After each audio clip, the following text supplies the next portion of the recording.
Gabby, Hi, Dex. what up? How you doing? I'm good. How are you? I'm all right. I see you over there in the phone booth. Okay. Yeah, S- I thought I'd get some privacy so I can talk to you. Yeah. Yo, so Gaby Caplan, for those not aware, is a former colleague of mine when we were both at Vice. And now you're a reporter, producer, just kind of doing everything. We're working on a documentary, which we probably shouldn't talk about too much, but that is also in the works. But most recently, you got a piece out in Wired. Yes, I did. And So, yeah.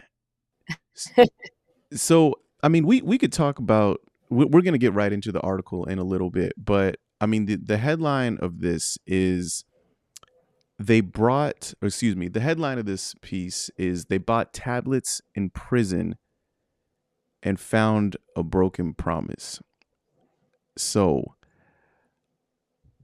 I wonder if you could tell me a little bit. How did this how did this piece even come about? yeah, so I was in contact with someone who was incarcerated at a federal prison in Alabama that I had come into contact with from a previous documentary I'd made about Alabama's parole system. And he was sort of talking through some of the frustrations he was feeling being in a federal prison as opposed to being in a state prison. And one of the biggest things that was really sort of grating on him was just the lack of access to communication channels when it comes to, yeah, keeping in contact with his loved ones back at home. And so I was like, well, I wonder if that happens in every federal prison. And that's how this piece sort of came about. Yeah. So, and maybe just for some context here, I've known most of your work to be on the prison systems, and you've done a lot of stuff, and Alabama keeps coming up. Uh, can you talk to me a little bit about, because I'm of course familiar with Alabama's prison system for my own reasons. What have you noticed just in the years you've been reporting on the prison systems, especially in the South? Yeah, for sure. And I loved your piece, by the way, on Lakeith Smith out of Alabama. Oh, thank Um, you. so one thing I've noticed a lot about reporting on prisons in America is that even the most insignificant of details has a massive magnified effect when it comes to prisons. So, for example, I made a documentary for Vice um, about Alabama's parole board, which seems like kind of a small detail in a way bigger, incarceration system or justice system. But the sort of like magnified effect that a reduction in paroles have when it comes to experiences both in prison and once you're out um, was just so massive that we felt like we had to do a piece on it. And it was the same thing with the tablets. Talk to me about the Yeah. parole thing, because maybe people aren't familiar with the parole thing. So Alabama has stopped letting pretty much anyone out of prison on parole, even if you sort of check every single box in their criteria. And they say it's because they're worried about violent crime and an uptick in violent crime, even though there's no evidence to suggest that there is an uptick in violent crime in Alabama. Um, and we followed a person who was up for parole and was sort of checking every box Hmm. that the Alabama's parole board had put in place to say that they're safe to be released into society. And he was denied. And just the morale in Alabama's prisons is so low because of this. There's really no incentive for good behavior whilst in prison. Not just that, we see an overflowing prison population in Alabama. Because of that, Alabama has now been able to use their COVID relief funds allotted to them by the federal government to build three new mega prisons to house this overflowing prison population. Um, and of course, one of the reasons it's overflowing is because they're not letting anyone out. Yeah, I mean, I'm looking at even just looking at readily accessible information online. Yeah, the parole board's own guidelines suggest that more than 80% of incarcerated people should be granted parole. So this is their own guidelines. And last year, Alabama's parole Mm. board granted just 8% of parolees. And there's been times when it's been less than that, because I remember reporting on this and seeing lower numbers. So the 8% is Mhm. actually kind of surprising for me. A lot of the reporting you've done has been on some pretty obviously important things. Parole boards not granting parole when even their own guidelines say they should. There's violence in prisons. There's all these other things which clearly we should be paying attention to. You, however, in your most recent piece, after all of this really obvious, crucial work, have written a piece about tablets. Please tell me about why tablets in prison deserves our attention now, because it's kind of counterintuitive, right? Mhm. Yeah, for sure. Um, so we know that communication and keeping in contact with loved ones at home um, exponentially increases good behavior whilst in prison and decreases recidivism, i.e., returning to prison once released. So, just bottom line, connection to the outside and connection to loved ones back at home is like a major, major, good point, check mark Mm, when it comes to incarceration. And so, tablets don't seem that important if you have access to stuff like phones or right. those desktops that are available in prison and stuff like that. When tablets become really important is when prisons go into lockdown, and then those phones and desktops that are available in the sort of like general population areas in prisons, um, there's no access to those areas during lockdown, and so you have to have something that's available to you within your cell. Otherwise, you have no connection to the outside world. So there's a few things that you said in there that I want to unpack a little bit, because one of the things that your article does is it describes that there are different factors that are coming together, right? So it's not, so the issue here that you describe is that, okay, people have bought tablets in prison, or people have bought tablets to be able to use in prison. We'll talk about how much they cost in just a bit. But the subheading here that you write is that handheld tablets are sold with the expectation that those behind bars can use them to stay in touch with loved ones. But a Wired investigation found that federal prisons disable the tablet's chat apps.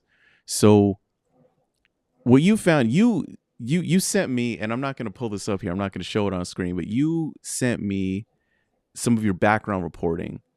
And so you hit up a bunch of federal prisons, right? And you hit up almost 30, I think. Hmm. And take it away. Tell me about this. Yeah, for sure. So, yeah, going back to the subheading, um, it's sort of like it doesn't sort of like I said before, it doesn't really become a major issue until you add into the mix like this these extremely frequent lockdowns of the prisons, and that wasn't actually happening as regularly. Um, if you reverse time like 5 6 years, it's been happening a lot more recently, Mm. and for things that are outside of incarcerated people's control as well. So it's not just for fights or riots or stuff like that, or violent, dangerous situations, but for staff shortages or, you know, um, yeah, I mean, staff shortages is a major one, and that's outside of an incarcerated person's control. And so we see these lockdowns happening more frequently, and that's when these tablets become like really, really important. And so, in Yeah, order to back up this, because people can't go outside of their cell, obviously. So you would say, oh well, there's phones, you can just use the payphone or whatever. Well, you can't if you're on lockdown. Well, why you're on lockdown is because there was an institution wide riot. No, it's just because a couple people didn't come in for work today, so we just got to lock the place down exact, because we don't have enough people. That's incredible. yeah, and Like with the sort of staff shortages are causing people to be locked down, and as you write in here, um, somebody can be, everybody can be restricted to their cells for 22 to 24 hours per day, and essentially it's a kind of solitary environment. Excuse me, solitary confinement. So you just go on lockdown into solitary because they didn't have enough people to fill their shift on Thursday, and that's it. Exactly. Exactly. And in states like Alabama, where people are being let out less and less on parole, and their prison population is overflowing, just expanding beyond any sort of institutional capability, you know, you see these lockdowns happening more and more, but to deal with the fact that they just don't know how to manage so many people being locked up in these relatively small institutions. Yeah, and and I'm gonna quote very liberally from your article here because you did all the Please. research, but I'm looking at this here, and so the CIC, which is the District of Columbia Corrections Information Council, has been going around looking at prisons and evaluating them. And in 2019, the CIC visited several federal penitentiaries and found in numerous instances that frequent lockdowns were a primary concern. For example, at one prison, 16 lockdowns were reported over a 12-month period. So, again, going to do something akin to solitary, where you cannot go outside of your cell for any purpose to communicate or whatever. Um, Imagine if you did something bad once a month, at least a little bit over once a month, that got you locked up by yourself for a while. That's what's happening, but nobody's doing anything wrong. And then, as you describe in the beginning, it's not just for you if you're locked up; it's for your family on the outside. So you describe at the beginning where there's like a Facebook group where people are trying to get a hold of somebody on the inside because, for example, if you usually call home on Wednesdays and your family doesn't hear from you on Wednesday, they start wondering, well, what happened to you? You know what I mean? And so you Exactly. did you speak to families and stuff like that of people who've got somebody on the inside? I did, yeah, and it sounds really, really horrific, almost something out of a nightmare, to not be able to get through to anyone to tell you that your loved one is safe. Because of course, the when you don't know, I feel like your mind always goes to the worst. And so Mm, oftentimes these loved ones are left to think maybe there's a riot, people are hurt, or, maybe sometimes they do lockdowns when someone passes away in prison. And so no one is able to reassure their loved one that they weren't the one who passed away. Um, and so, just this scramble for information. They're calling the Department of Corrections. They're trying to get in touch with guards that maybe they had a relationship with from like visitation or something to find out what has happened. But this is happening every week. There's this same sort of dig for information about what's going on. yeah. So, okay. With all of And this, remember, the loved ones mm, haven't done anything. A lot of the comments on the piece were about you know, negative views on incarcerated people and sort of brandishing them.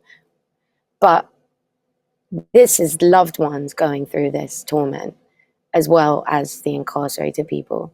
So it just goes to show that there's a ripple effect for people.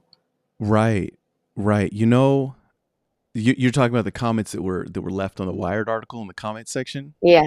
You know, Not on funny. the article, but on the Instagram. Yeah. Oh, on the Instagram, Yeah. we should put. Yeah. I'm Yeah. I'm gonna pull those up in a second. I'm actually gonna pull those up in a Okay. second. Yeah, yeah. Let's go through those. But before we do that, um, okay. So look, we've got a situation where people are going on lockdown, right? And maybe we should actually back up a second here. I keep saying people. I'm not using a particular word. I know that the more common word and this is a word that you don't use in your piece, inmates. Can you tell me about that? Yeah. I think inmates just makes the word inmates just makes it so easy to dehumanize and write off an entire population of millions of people who are locked up behind bars in America. And it just, yeah, it sort of dehumanizes them. I mean, Mm. language matters, and when you use a word like inmate, has negative connotations, and it doesn't really hint to the fact that they're a human being. It just sort of makes them seem a bit Yeah. non-human. So, and of course, everybody's going to use whichever word they like. There are obviously people who are on the inside who call themselves that, and there are people who Mm-hmm. are on the inside who never want to be referred to that. This is a person's choice, right? Of But course. speaking of which, we've got a bunch of people who are on the inside, a bunch of people who are incarcerated, who are locked up, who have to go on lockdown. The families are concerned about them. Of course, you can't just let one person go outside to make a phone call, go outside of their cell, in a common area to make a phone call, obviously, because the entire thing is locked on lockdown. So, wouldn't it be nice if everybody had their own little device where they could, at the very least, let their family know, hey, everything's okay. We're on lockdown. It sucks, but everything's okay. Wouldn't it be nice if there was some sort of modern, device, modern invention that allowed us to do that? Well, there is. And govtech.com has a announcement about this from 2020. Let me pull, a similar one. So, I love that you described. How did you describe how these things look? Sort of like if an iPad never developed past its like prototype, like the very, very first sketch of what an iPad was going to be. Yeah, these are big. These are not these are not the new iPads that are dropping in May that are gonna be real super thin. This is not that. These are big, beefy things, but also crucially, they're clear, Hmm. right? And you describe it as kind of looking like a Game Boy Color. I Yeah. appreciate that. Game Boy Color, Game Boy Advance kind of vibes, but you can see through it, so you can see the plastic. But that, of course, is so that somebody can't hide something in it. Hmm. Yeah. So these are, but if you look at it, it just looks like an old. It looks like an old Android tablet for kids. Basically, it's Yeah. kind of big. The screen isn't the best. Um, it's pretty limited, but it can do the basics. It can communicate, Hmm. right? You can communicate with the outside, and uh, the way that it's advertised, as you talk about in the article, is that people will be able to do various things, right? They can watch movies, some movies, PG-13 movies. You can listen to some music. Also, but you can communicate. And Hmm. so again, if you get locked up, you're on lockdown, your family's worried about you, you can communicate with the people back home. So what's going on here? And that, to be clear, really worked during the pandemic. So a Mm, lot of these prisons, both state and federal prisons, went into full lockdown, no visitation, no coming out of the cells, nothing, during the pandemic to try and stop the spread of coronavirus within these institutions. And the tablets really became a lifeline during the time. mm, So much so that Securus, who provide some of the messaging options, or messaging capabilities on these iPads, tablets, um, started offering messages and phone calls for free, presumably mm. as like an altruistic or like move. But it's hard to say that Securus would ever do anything out of just the goodness of their heart. But yeah, they became a lifeline, and it really did help to offset some of the like debilitating loneliness that incarcerated people were feeling during the pandemic. Um, and in state prisons, it's continued to be a lifeline. That's the interesting thing is they kept it going, that program. Now, of course, you have to pay for Securus again, but, people do have the option to communicate with their loved ones. Someone said probably to get people hooked in the comments. That's probably the case. Yeah. Give it to them for free for a bit until they get used to it, and then they'll spend lots of money on it. Um, The first one's always free. exactly, exactly. I remember when Uber was really cheap, and now I'm hooked. So, um, But yeah, federal prisons for some reason, and some of it is probably like practical logistical reasoning. Like they are so short on staff that they don't have Hmm. anyone. That's their excuse anyway. Manage the use of these electronic tablets, or oversee them, I should say. Um, but I think some of it is also just they don't care pretty much about. Yeah, yeah. Well, I mean, looking at this, and as kind of as you mentioned, there is a in terms of what's available for people. I mean, this is it. There is a monopoly, and it is you refer to this as a literal captive market because Yeah. if you want to be able to communicate, you have to use this service, but also that states can receive kickbacks from this. So Hmm. the Colorado Department of Corrections, for contracting these tablets, they get an annual flat payment of $800,000. $800,000. Hmm. Missouri gets 20% of the revenue of the purchases for anything like music, movies, games, anything. That's kind of wild. Yeah, That it's I mean that crazy, and that's this is one of that's one of those small details that you see in an article. It's like, wait, what? it's What? insane. Yeah, and this is the argument. So, um, federally incarcerated people not having tablets is something that I haven't seen covered at all, really, in the news. But tablets in prisons, in state prisons, is covered quite a bit. And Hmm. one of the main arguments against it is it's just an extension of these like inflated prices, profiteering off incarcerated people and their loved ones. Just yeah, basically exploitation. And so one of the strongest arguments against um, introducing tablets into prisons is this like just insane kickback program, profit incentive that exists when it comes to electronic communication overall, because we see it with phone calls and emails as well. Right. And then especially when you're considering once again that prison jobs on average pay, as you've written here, minimum wage of 86 cents a day. A day. 86 Yeah. cents. Yeah. And in some states, nothing at all. So And in really a lot hard of to cases, afford if you don't want to that do a either. job, you can't just say, "Oh, I don't want to work." No, I mean, we just saw that with the Alabama prison strike. You know, you you refuse to work in order to try and campaign for, workers' rights, because that's what you are at that point. You're a worker, Hmm. or a slave, as some people would say. They've tried to go on like strikes in order to force the prison's hands, to give them proper pay or at least livable working conditions. And they're beaten, they face retaliation, they're put into solitary confinement, they're any sort of privileges, and I say privileges because really they're just human rights, are stripped of them if they try and, yeah, Yeah. strike.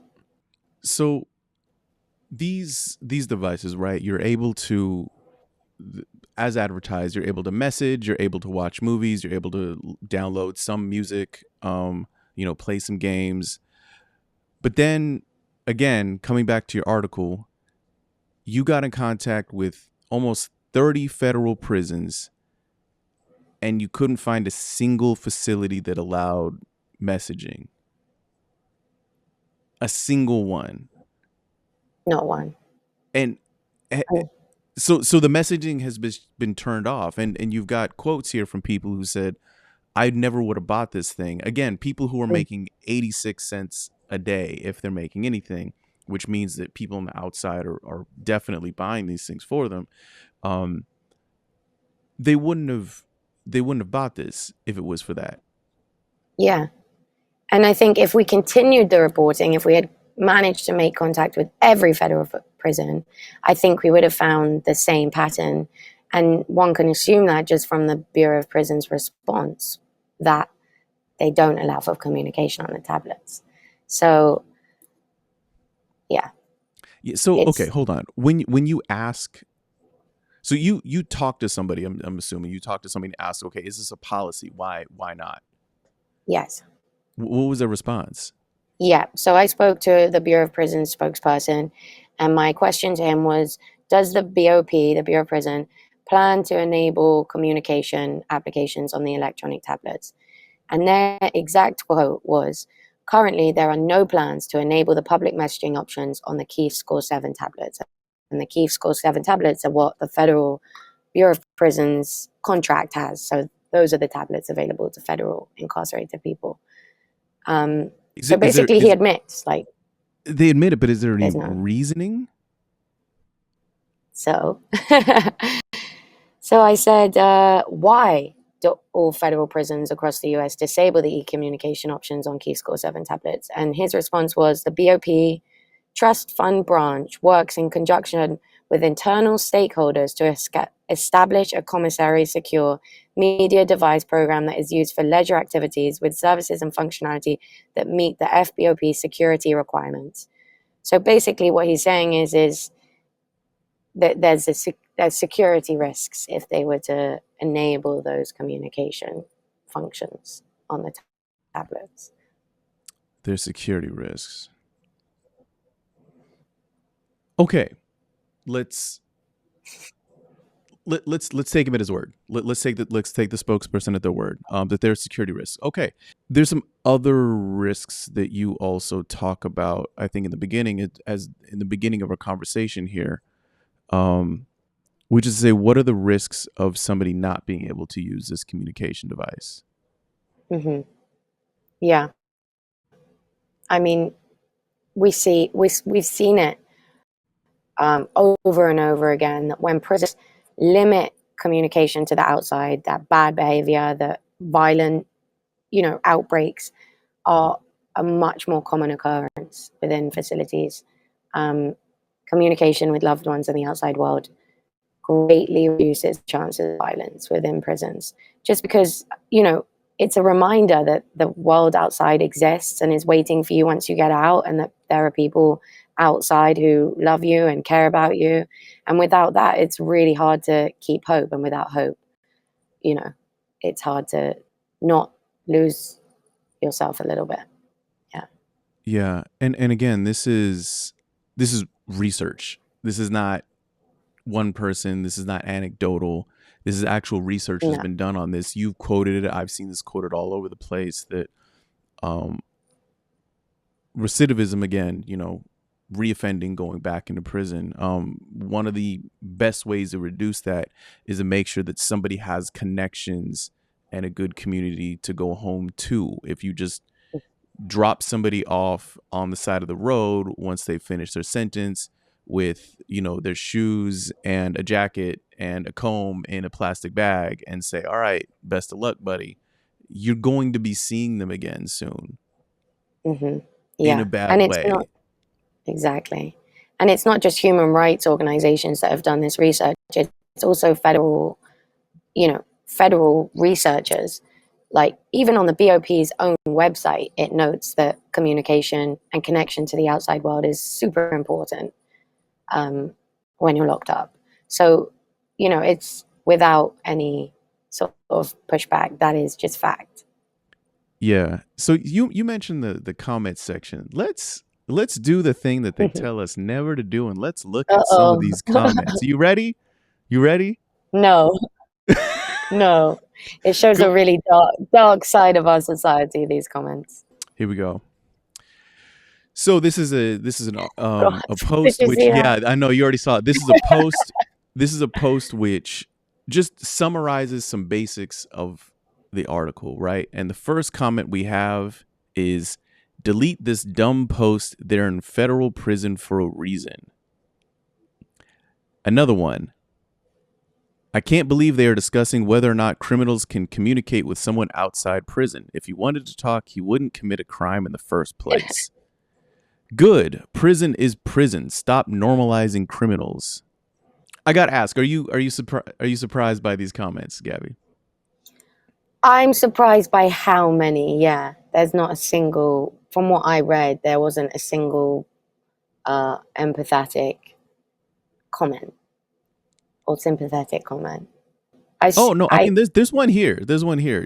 Somebody saying there's so many opportunities for continuing education via online courses, but let's just lock them in a bubble of negative influences. So I think there Yeah, are some people in here who get it. that's nice. Yeah, But yeah. there's a lot of this that, Hmm. you know, if they wanted to talk, they wouldn't commit a crime in the first place. And again, as we just said, like, people here saying they're prisoners, who cares? They shouldn't have any sort of rights. They shouldn't be able to speak to their family on the outside. They have no rights. And fine. Listen, if you want to be an absolute ghoul and say that these people are not people anymore, okay. But if you're gonna be a ghoul, at least be a ghoul with a little bit of foresight, which is to say, the Mm, research says that if people have no access to their community outside, if they have nothing to go home to, they're going to reoffend. Would you genuinely like more crime? Is that what you want? mm. Like, it's, again, And if we're crime is too, such go ahead. I was just going to say, crime is such a broad term, and we see it Yeah. again with the language here. You see how Albert Guides uses criminals, like Hmm. just throw them away, lock them up, throw them away. But crime is such a broad term. I mean, in this country, we've criminalized marijuana, and yet now marijuana is legal. I think most of these people are thinking of like the worst of crimes, but they forget that there's still tens of thousands of people locked up in America for weed related crimes. And Hmm. I live in California and see people smoking weed or selling weed out of, fully out of shops that look like Apple stores, they're Yeah. like, They so it's genuinely look like, like Apple stores. Yeah. yeah. So it's like, it's just such a throwaway comment and it's just not helpful as well to society. It's There's a lot. I insane. mean, damn, maybe don't go to prison if you want to talk to your loved ones. People saying shruggy emoji sounds like prison. Yeah. The comment section just shows the most. Did you see that one? Great to see you're caring so much about the R word and violent cowards. Like it just goes to show I mean, you can tell by his display picture, but it just goes to show that there's such a lack of information about what most people are locked up for, because most people are not locked up for violent crimes. It's actually less than 50% locked up for violent crimes, and the definition of a violent crime in America, you know it's not particularly violent. Robbery is a violent crime. We're criminalizing poverty and stuff. It's not holding a gun to someone's head or something. And his DM name, Jesus, the contradiction between using religion, which Well, I is mean, to all be about fair, forgiveness and grace. the dude's name is Jesus 666. So I think Oh, we're fair. Sorry, you're right. to be You're right. fair. Yeah, that's true. He does what he says in the tin. Yeah. But I mean, Yeah. I think the point here is that, I mean, you know, I think obviously someone in our audience are going to get it. They're going to understand where we're coming from. They're going to understand where you're coming from. They're going to understand where this article is coming from. Again, that this is an issue on two layers, not just, you know, that it kind of sounds like false advertising, Hmm. which really sucks when you are literally, as you phrase it, a captive audience.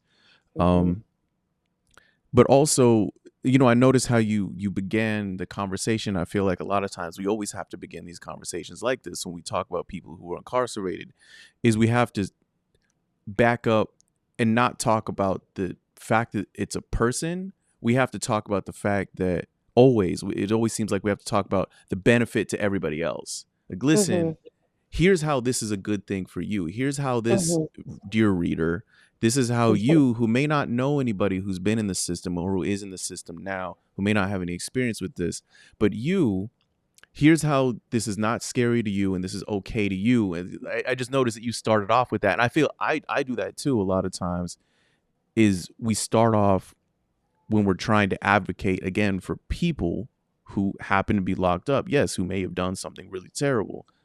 We say, well, the research shows that Hmm. this is going to benefit you. And so this is why they should have this ability to communicate with people. Hmm. Um, 100%. yeah. 100%. because it seems like it it feels like we just can't accept advocating on behalf of incarcerated people because they made one mistake. Yeah, so we have to make it about everybody else for sure. And the false advertising point I think is really interesting, if I may, just because the argument for these private corporations functioning within these prisons is that, free market capitalism is good and, will up the efficiency of the devices and whatever it is, but there's no competition within these prisons. So there's no incentive, anything any good. And that's why you see everything is so expensive and because there's no competition. It's just those companies or nothing. You either buy from them or you don't buy. Yeah.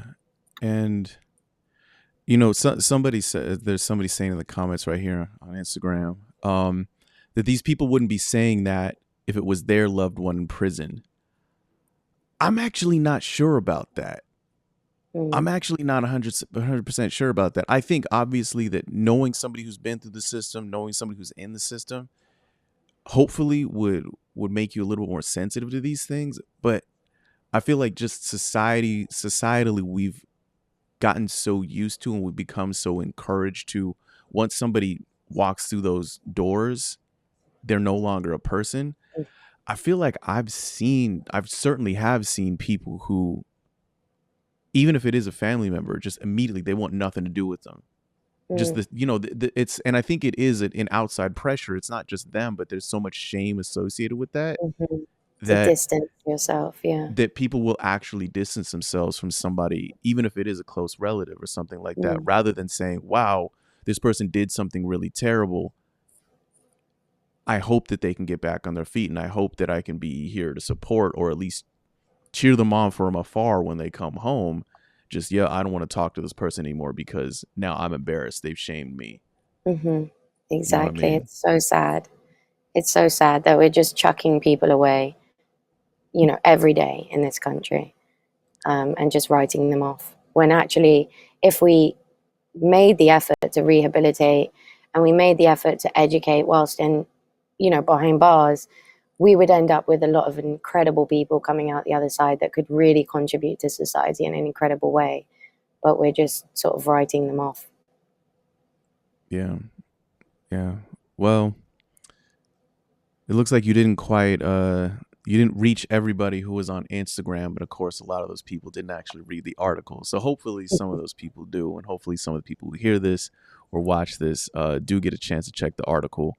Um, but yeah, what a weird, again, it's such a niche little thing, not iPads, but tablets in federal prisons, and you're writing about this on a tech website. But I think it's just like you said, the really small niche things that seem really insignificant end up saying a whole lot more about the system, about society. I mean, look, we talked for almost an hour about this, and again, we're finding out that the official position of the system is, yeah, we're not going to turn the messaging back on. Hmm. No plan to. And it's also intertwined, isn't it? Just Yeah. to, I mean, one could argue that they want people to come back in. They need those beds filled. So it makes sense that they wouldn't care too much about recidivism. But If one thinks that, it's hard to convince them otherwise. hmm If somebody wants to make that argument to me, I'm not sure how I argue back. I don't hmm know. Especially when you and I have both been out, standing outside of prisons with the "we're hiring" hmm signs on the side. yeah. And hmm look, especially if you live in some of these cities, some of these towns, you probably know, you may very well know somebody who's locked up, and you may know somebody who's holding the key, because yeah. you may know somebody who's got a job, because a lot of these places, man, like the Department of Corrections, good job, good pay, good benefits. They're constantly hiring, constantly building. Yeah. Alabama especially. I mean, when we were in Alabama, you and I, Mm. and we were in that small town, and I'll never forget one of the guys from the town pulled you aside and was like, "What's happening? Like, there's so many people in the town, And you were like, "Oh, prison and stuff." And it just goes to show the economy really benefits from these prisons for sure. Yeah. The local economy might, but again, it's short sighted. Hmm. All of it feels really short sighted. Again, the country that locks up the most people on the face of the planet. Uh, but here we go. Yeah. Anyway, Gabby, thank you so much for coming through and sharing the background and some of the behind the scenes of this piece. Even got to hear the direct email that wasn't even included in full in the piece, so that was kind of cool. But yeah, Gabby, thanks so Thank much. you so Everyone in much, chat, Dexter. please say thank you. But yeah, Gabby, thanks so much for coming on. Thank you so much, Dexter. I really appreciate it. All Take good. care. Peace.